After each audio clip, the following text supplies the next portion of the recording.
2019 साली देशाचं लोकशाहीचं सर्वोच्च सभागृह म्हणजे लोकसभा, त्याचा प्रतिनिधी म्हणून धाराशिव लोकसभा मतदारसंघातनं मी निवडून गेल्याच्या नंतर धनगर समाजाच्या आरक्षणाच्या बाबतीत केंद्र सरकारच्या सूचीमध्ये धनगड हा शब्द आहे.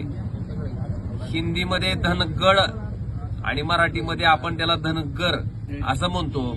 फक्त डच र झाल्यामुळं त्या ठिकाणी महाराष्ट्रातल्या धनगर समाजावर अन्याय होतोय आणि या धनगर समाजाचा समावेश आपल्या केंद्र सरकारच्या सूचीप्रमाणे त्या ठिकाणी एसटी मध्ये होणं गरजेचं आहे. याच्या संदर्भात लोकसभेत मी स्वतः तुमचा प्रतिनिधी म्हणून जवळपास 3 वेळेस हा विषय मी लोकसभेच्या पटलावर मांडलेला आहे. त्याचे व्हिडिओ पण या ठिकाणी उपलब्ध आहेत.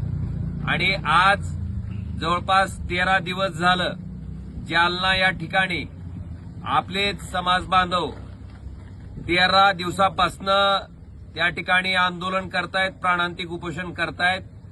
त्यासुद्धा उपोषणाला माझा पाठिंबा आहे.